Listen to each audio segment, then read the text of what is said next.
नमस्कार दोस्तों, दिवाली के इस विशेष बुलेटिन में आप सभी का स्वागत है। आज बात उन मुद्दों की जिसे आपको दिवाली मनाते समय याद रखना है। देखिए, दिवाली का त्यौहार नज़दीक आ चुका है। पूरा देश दिवाली की खरीदारी में व्यस्त है। हम दिवाली क्यों मनाते हैं? हम दिवाली मनाते हैं क्योंकि भगवान राम ने रावण को हराया, उसका वध किया और माँ सीता के साथ वो अयोध्या लौटे। अधर्म पर धर्म की जीत हुई। एक महिला के सम्मान में प्रभु राम ने रावण जैसे शक्तिशाली और ताकतवर राजा को हराया। मौजूदा काल में तो श्री राम के लिए अयोध्या में एक बड़ा मंदिर बनने जा रहा है। 2024 के चुनावी साल में धूमधाम से इस मंदिर की शुरुआत होगी। इसे लेकर राजनीति भी की जाएगी। लेकिन इस सब के बीच मेरा सवाल यह है कि क्या हम वो दिवाली मना रहे हैं या उस राम राज्य में रह रहे हैं जिसकी बात सत्ता में शामिल बीजेपी करती आ रही है।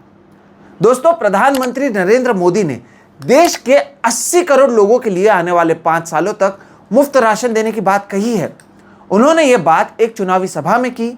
यह एक अजीब इत्तेफाक है कि प्रधानमंत्री को अपनी गरीबी या देश के गरीबों की याद चुनाव के समय ही आती है। जब चुनाव के समय कई राज्यों में आचार संहिता लागू है, तब देश के प्रधानमंत्री क्या इसका ऐलान कर आचार संहिता का उल्लंघन नहीं कर रहे हैं? क्या यही है अधर्म पर धर्म की जीत? एक बात यहां समझ नहीं आती है दोस्तों कि जब भारत $5 ट्रिलियन इकोनॉमी बनने जा रही है, जब हम बहुत ही शक्तिशाली या ताकतवर हो चुके हैं, तो फिर हमारे देश के 80 करोड़ लोगों को मुफ्त राशन की जरूरत क्यों पड़ रही है? क्या इसका यह मतलब ना समझा जाए कि देश की एक बड़ी आबादी को गरीबी की तरफ धकेला गया है और अब उस गरीबी को एक चुनावी मुद्दा बनाकर वोट हासिल करने की कोशिश की जा रही है? सरकार का काम गरीबी को कम करना है। यहां तो गरीबी रेखा के नीचे आने वाले लोगों के आंकड़ों में बढ़ोतरी हुई है और सरकार इसे छुपाने के लिए मुफ्त राशन का जिक्र कर वाहवाही लूटने की कोशिश कर रही है। राशन के लिए तरसने वाले ये 80 करोड़ लोग किस तरह से दिवाली मनाएंगे? ये राम राज्य तो नहीं लगता है। इस देश के नेता दोस्तों जहां मर्यादा पुरुषोत्तम राम की बात करते हैं, तो वहीं शायद वो अपनी खुद की मर्यादा भूल चुके हैं। कैश फॉर क्वेरी मामले की जांच के लिए बने पार्लियामेंट एथिक्स कमेटी ने टीएमसी सांसद महुआ मोइत्रा से बेहद ही निजी सवाल पूछे, जिसे लेकर यह कहा जाने लगा कि जिस तरह के सवाल पूछे गए, मसलन के तौर पर वो देर रात कितने बजे तक किससे बात करती हैं, क्या इसकी कोई ज़रूरत थी? आप सोचिए, मामला क्या है, सवाल क्या पूछ रहे हैं। इस तरह के सवाल उसी सरकार के सांसद पूछ रहे हैं दोस्तों, जो सरकार सुप्रीम कोर्ट में कहती है कि इलेक्टोरल बॉन्ड्स के जरिए किस पार्टी को कितना फंड आ रहा है, इसके बारे में जनता यानी आपको जानने का कोई अधिकार नहीं है। यानी सरकार आपसे सब कुछ पूछ सकती है, लेकिन आप सरकार से कुछ नहीं पूछ सकते। राम राज्य की बात करने वाले नेताओं ने शायद सही से रामायण का अभ्यास नहीं किया होगा, या फिर भगवान राम से प्रेम करने का वो केवल और केवल ढोंग कर रहे हैं। दोस्तों, महुआ मोइत्रा के मामले में अब यह कहा जा रहा है कि महुआ मोइत्रा की सदस्यता रद्द की जा सकती है। लेकिन क्या यहां सवाल नहीं उठना चाहिए कि इस तरह की कार्रवाई केवल विपक्ष के नेताओं के साथ ही क्यों की जाती है? आपको रमेश बिधूरी याद हैं?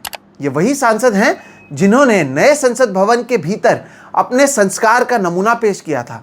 इस्लामोफोबिक टिप्पणी उन्होंने की थी। क्या इन पर कोई कार्रवाई हुई है? क्या आपको पता है कि इन पर आज तक पार्टी ने कोई कार्रवाई की हो? कार्रवाई तो दूर की बात है। भगवान राम का नाम लेकर राजनीति करने वाली पार्टी बीजेपी ने इस महोदय को राजस्थान के टोंक में पार्टी का पोल कैंपेन देखने का काम दे दिया है। हालांकि ये एक बड़ी बात नहीं है। महिला के सम्मान के लिए जहां प्रभु राम ने रावण का वध किया, तो वहीं महिला कुश्ती खिलाड़ियों की ओर से किए गए तमाम आरोपों के बावजूद सांसद बृजभूषण सिंह के खिलाफ अब तक कोई कार्रवाई नहीं हुई है। दिवाली मनाते समय आप इसे भी याद कीजिएगा और याद कीजिएगा कि क्या इसीलिए मर्यादा पुरुषोत्तम राम ने रावण से लड़ाई लड़ी थी और बाद में जीतकर वो अयोध्या गए थे। इस न्यू इंडिया में दोस्तों अब तो सांस लेना भी मुश्किल हो गया है। दिल्ली की हवा जहरीली हो चुकी है। हालात इतने गंभीर हैं कि स्कूलों को 18 नवंबर तक बंद रखने का ऐलान कर दिया गया है। हर साल दिल्ली, मुंबई जैसे शहरों में सांस लेना मुश्किल हो जा रहा है और सरकार कुछ नहीं कर रही है। केंद्र बनाम राज्य सरकार के तू मैं में दिल्ली वाले परेशान हैं। अब जब दिल्ली की केजरीवाल सरकार ने ऑड इवन स्कीम को दिल्ली में फिर से लागू करने की बात कही है, तो बीजेपी सांसद रमेश बिधूरी ने इसे सनातन के खिलाफ माना है। इनका मानना है कि ऑड इवन स्कीम के जरिए अरविंद केजरीवाल लोगों को दिवाली के समय एक दूसरे से मिलने से रोक रहे हैं। सोचिए, ये सांसद खुद क्या भाषण देते हैं, सांसद होते हुए संसद में क्या कहते हैं, मुस्लिम समाज के खिलाफ किस तरह से द्वेष फैलाते हैं, और जब प्रदूषण को रोकने के लिए ऑड इवन स्कीम लाया जा रहा है तो इसे ये सनातन के खिलाफ मानते हैं। क्या इन्हें सनातन पर कुछ कहने का अधिकार है? आने वाले दिनों में जहरीली हवा आपके आसपास मौजूद होने के बावजूद भी पटाखे जलाने को धर्म का रक्षक माना जाएगा, और पटाखे नहीं जलाने की बात करने वाले जो लोग होंगे उन्हें अधर्मी माना जाएगा। सोचिए, भगवान राम अगर ये सब देख रहे होंगे तो वो क्या सोचेंगे।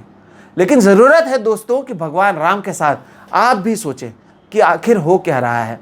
इस बार दिवाली मनाने से पहले ये सोचिएगा कि जिस चीज़ के लिए ये त्यौहार मनाया जाता है, जिस अधर्म पर धर्म की जीत की चलते हम ये पर्व मनाते हैं, क्या उस धर्म का पालन इस देश में हो रहा है, या उस धर्म के ठेकेदार बनकर कुछ लोग केवल अपना राजनीतिक दुकान चला रहे हैं और आप सबको गलत धर्म की अफीम में मदहोश कर रहे हैं।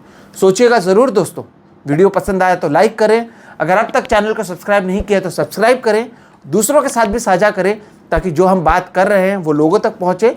चुनावी समय है, त्यौहार का समय है, लेकिन देश किस तरफ जा रहा है इसके बारे में आपको बतौर नागरिक और बतौर वोटर सोचने की ज़रूरत है। फिलहाल इस वीडियो में इतना ही। नमस्कार।